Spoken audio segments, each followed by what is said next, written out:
Okay mga paps, another day, another vlog tayo. Ayun, dito pa ako. Joke lang. Hoy! Mga nyo!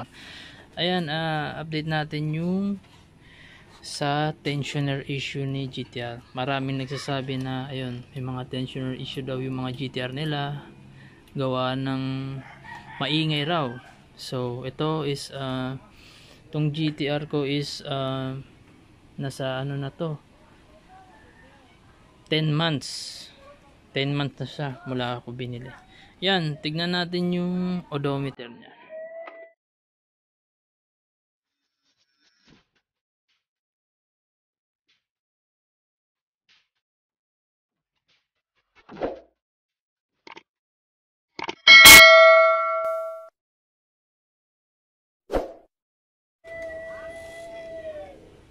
Yan. Yan paps, makikita nyo is 10,000. Tutok natin. 10,793 kilometer na tinakbo natin. So, medyo mataas na yung odo niya.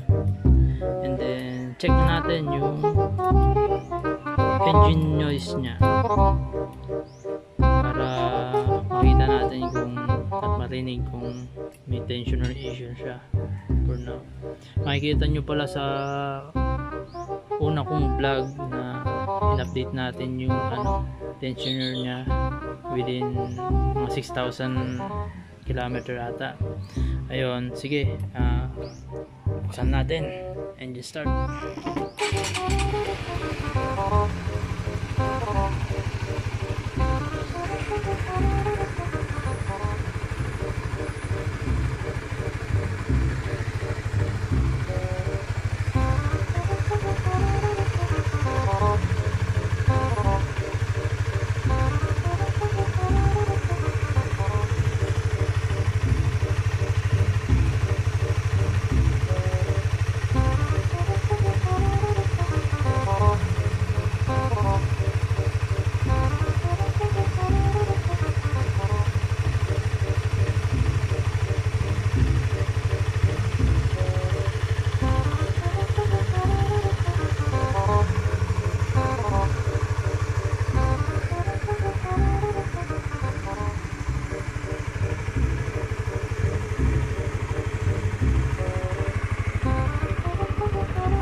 Ayan, uusok pa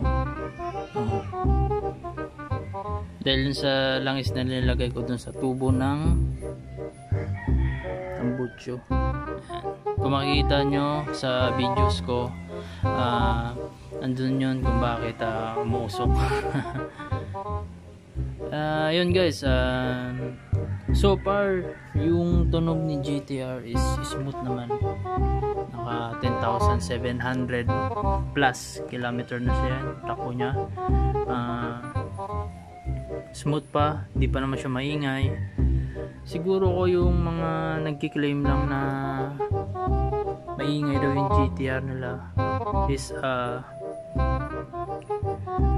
siguro ko dahil yun sa galing sila sa mga low cc na engine katulad ng 110cc and then 125cc, mga tahimik yun lang napapansin ko naman, hindi naman sa lahat. And then kapag pumunta ka na at gumamit ka na ng 150cc, engine is doon talagang medyo maingayan ka. Bakit? Kasi malaki yung makina 150cc na yun mga guys. Kaya sa mga nagano ng tensioner issue talaga, kiniklaim nila may tensioner issue. Siguro ko sa pag-alaga rin ng motor nila yon, o baka hindi masyadong maayos yung pagka-braking niya, and then binirit ka agad kalalabas pa lang ng kasa, is talagang yun ang mangyayari. Saka hindi tensioner ang maging issue nun, for sure timing change niya, timing chain na pala. Ayan mga guys, kasi iba yung timing chain sa tensioner.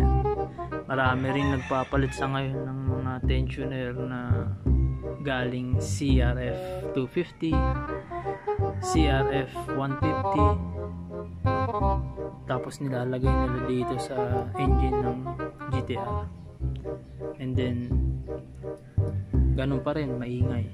So tama nun siguro ko mga sa timing chain na yun, kasi binanat Saka tips nga pala mga paps, para smooth na smooth lang yung motor nyo at maalagaan nyo, is huwag nyo masyadong pagkabibiritin at pagkasasagarin yung per gear na changing. Ganito yun paps. Tuturo ko lang sa inyo. Nasa 11, may 11 tayo dito, meaning times 1,000. So times mong 11 is 11,000, meaning pag nandito ka nasa 1,000 RPM ka, 2,000 RPM, 3,000 RPM, 4,000 RPM, 5,000 RPM, and so on. Ganun lang yun. At saka paano mo aalagaan yung motor mo, kasi hindi naman tayo racing kumbaga chill lang para tumagal din yung motor natin kung mahal yung motor nyo.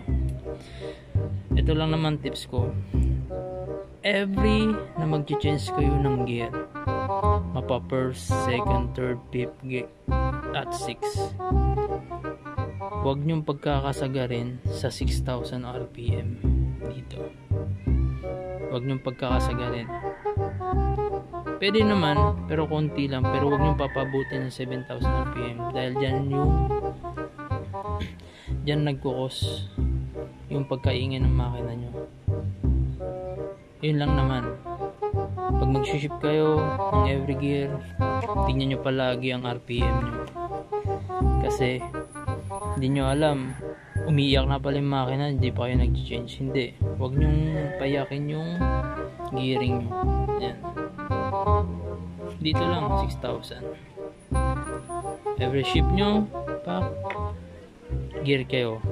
Kahit hindi nyo pataasin ng 6,000, mga dito lang, kung takbong pogi lang naman, ganun lang, para alagaan yung motor nyo, alagaan yung motor nyo, kasi ito napakamahal, bagong model, tapos sisirain, magastos pa naman, tapos pandemic. Ito nga, hindi ako makalabas kasi gawa ng tawag na to, may mga checkpoints, saka iwas na rin pandemic, iwas na rin sa COVID na yan. Ayun paps, so nanonood kayo sa videos ko, please subscribe na lang. Ayan, i-hit natin yung mga inaabol nating subscribe para sa YouTube videos natin, at gagawa pa tayong mga tutorial, kung ano-ano pa mga paps. Ayan.